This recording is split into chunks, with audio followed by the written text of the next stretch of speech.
Selamat datang di podcast Unofficial Indonesia. Selamat pagi, selamat siang, selamat malam. Ini kan YouTube, jadi kalian bisa nonton kapanpun. Bersama saya lagi, host di Unofficial Indonesia, Jovial Dalopes. Sesuai dengan protokol kesehatan, mau nggak mau karena kita punya tamu juga di podcast kita hari ini, saya harus memakai masker. Jadi mohon maaf nih kalau ada omongan-omongan mungkin kependem ya. Gara-gara masker ini selalu menjadi sebuah masalah loh di dunia entertainment. Nah, tetapi hari ini kita nggak bakal bahas tentang entertainment di Indonesia atau apapun itu. Pembahasan kita hari ini adalah mengenai ancaman HIV di ujung negeri. Ujung negeri seperti biasa yang selalu kita bahas di podcast ini adalah Papua dan Papua Barat. Dan karena ini topik yang jelas-jelas bukan ranah saya, hari ini bersama saya ada seorang superstar, sering masuk media, Dr. Adib, Ketua terpilih ID 2001-2024. Yes, tepuk tangan lu dong di studio. Terima kasih Bang Jo. Dan juga secara daring, secara online, kita juga ada yang gabung. Dari Papua, ada Dr. Ria. Boleh memperkenalkan diri, Dr. Ria? Ya, halo semua. Saya Dr. Fitri Riyadini, SPOG Konsultan. Saya berada di Jayapura, Papua dan bertugas di RSUD Jayapura, Papua. Selamat pagi semua, salam kenal. Selamat pagi, Dr. Ria. Selamat pagi Dr. Ria, salam sehat. Salam sehat ya? Salam sehat. Itu ada salam sehat, salam sehat. Oke, dan bukan cuma dari negeri ini, dari Indonesia, kita juga ada tamu, kita juga ada guest dari the US. Boleh perkenalkan diri? Halo semuanya, perkenalkan nama saya Citra Kaigere. Saya adalah mahasiswa S2 di George Mason University di Virginia, Amerika. Wow. Dengan jurusan Health Informatics ya. Health Salam kenal semuanya. Halo Citra. Panggilnya Citra kan berarti ya? Iya. Halo Citra. Terima kasih lo udah gabung kita, katanya di Amerika sekarang jam 11 malam. Iya. Waduh, wah terima kasih loh. Mengorbankan waktu tidur ya untuk ini. Thank you Citra, thank you.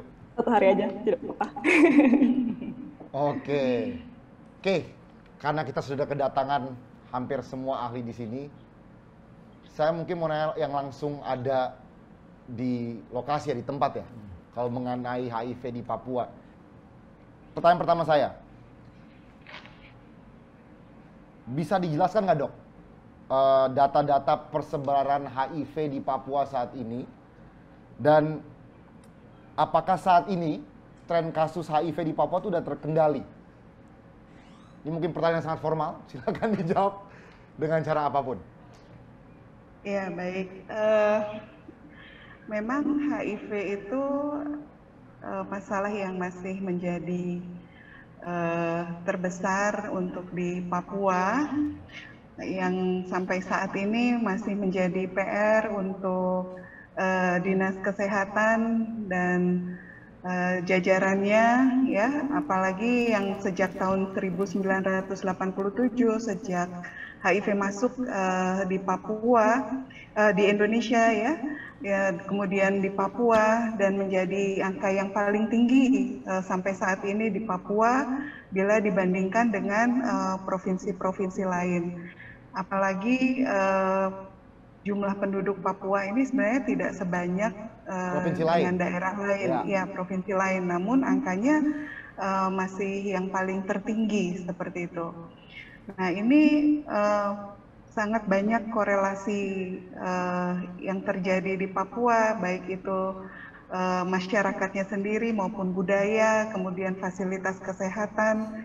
Nah kemudian pada beberapa dekade terakhir ini HIV itu dulunya mungkin sempat menjadi fokus dalam dunia kesehatan, apalagi sekarang pandemi. Jadi dunia kesehatan ini sepertinya tidak hanya terfokus dari masalah HIV, yang kalau secara teori ini kan masih menjadi seperti gunung es yang hanya terlihat jumlahnya hanya sebagian, tapi masalah di bawahnya masih cukup banyak. Ya, dengan jumlah-jumlah saat ini terakhir pada tahun 2020 Papua masih mencapai angka di atas 20.000 seperti itu. Itu yang terlihat yang dilaporkan, tapi masih banyak lagi yang belum dilaporkan dan kasusnya masih banyak karena heteroseksual di Papua sini. Beda dengan di kota besar, mungkin banyak yang karena penggunaan jarum suntik, ya, kemudian homoseksual, tapi di Papua sini kasusnya paling tinggi adalah karena kasus heteroseksual seperti itu. Ya mungkin itu garis besar yang bisa disampaikan. Jadi angkanya masih tertinggi dengan angka kejadian itu masih di atas 20.000. 20.000 dan tuh, masih tertinggi pada 20.000 ya, tahun ini. sampai pada tanggal 20 sampai di Agustus 2020. Oh, sampai di Agustus Data dari 2020. Kemenkes. Oke, dan itu tertinggi di Iya. Indonesia berarti ya? Dari semua provinsi, Saat tertinggi adalah ini, di Papua. ya. Nah ini Iya. kenapa nih? Coba kita bahas kenapa ini.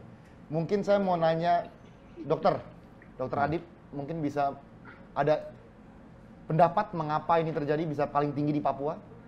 Ya, jadi kalau kita bicara tadi udah Dr. Ria sudah sampaikan bahwa kasus yang paling banyak di Papua, dan ini memang berdasarkan data karena pernah ada satu penelitian yang dilakukan oleh teman-teman dari UGM yang kemudian bicara di dalam satu aspek penelitian perilaku ya. Yang salah satunya tadi sudah disebutkan bahwa di Papua yang paling banyak, lebih banyak karena masalah hubungan seksual. Oke. Jadi penularan HIV-nya dan kemudian menjadi AIDS ya. Karena tadi disampaikan, jadi AIDS-nya di Papua itu nomor 1, 23.629. Nomor 1 di Indonesia. Tapi kalau kita bicara HIV-nya, nomor 4 di Indonesia. Jadi 30 sekian, artinya belum memberikan satu dampak klinisnya. Nah, kalau sudah AIDS, itu sudah ada dampak klinisnya dan sudah sakit, itu ada sekitar 23.629. Dan kasusnya yang paling banyak itu karena hubungan seksual. Kalaupun ada yang berkaitan dengan ada jarum suntik atau katakanlah dengan narkoba, itu memang kalaupun ada, paling banyaknya adalah karena masalah hubungan seksual.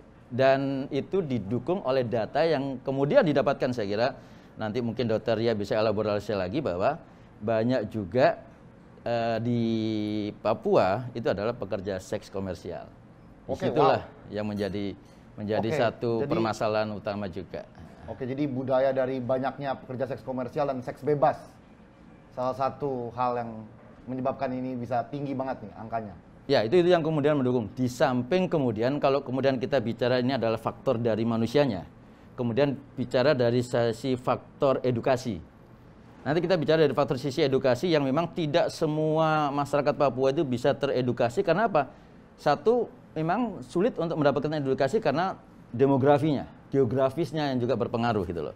Sehingga akses untuk mendapatkan informasi, akses untuk mendapatkan pelayanan, ya di samping bukan hanya masalah HIV AIDS saja, masalah-masalah kesehatan yang lainnya pun itu kemudian jadi masalah gitu. Dan satu sisi kalau sekarang kita bicara kepentingan di dalam penanggulangan HIV AIDS itu menjadi satu problem utama yang menjadi apa ya, istilahnya itu kekhasan kondisi yang ada, geografi dan demografis, serta kita tahu bahwa di tengah itu gunung, kemudian di pesisir lebih banyak penduduknya, di gunung tidak ada, tapi begitu banyak di lokasi-lokasi yang kemudian semuanya sebagian besar memang mengalami kendala kesulitan untuk akses. Dan juga tentunya SDM untuk memberikan satu edukasi yang langsung kepada masyarakat itu juga kurang. Nah, ini yang jadi satu kendala yang problematika Ini HIV SDM maksudnya SDM dari dokter? SDM kesehatan. Dari kesehatan ya? Ya, bukan hanya dokter saja, dokter, perawat, bidan, dan tenaga kesehatan yang lainnya juga.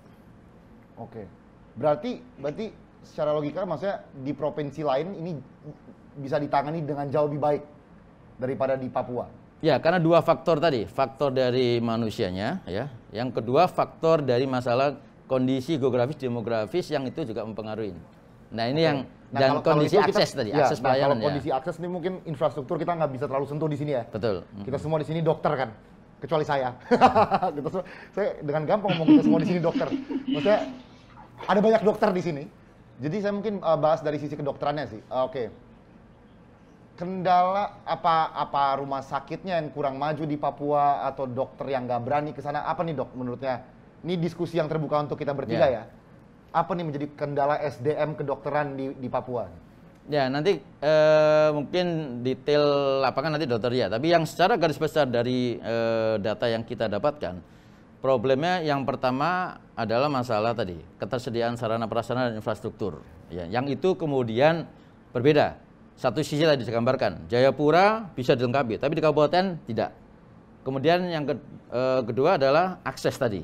Akses untuk pelayanan, akses untuk mendapatkan informasi, akses untuk edukasi. Karena kalau kita bicara akses, maka kita harus lihat yang terbawa, unit terbawa di dalam pelayanan kesehatan itu adalah puskesmas katakanlah, atau di pelayanan kesehatan primer. Nah, itu juga kemudian menjadi satu sisi yang memang tidak semuanya bisa mendapatkan akses untuk mendapatkan yang tadi puskesmas tadi gitu. Tidak semua wilayah kemudian bisa mengakses puskesmas karena mungkin faktor jarak, faktor geografis tadi gitu. Nah, kemudian yang ketiga adalah terkait dengan masalah SDM.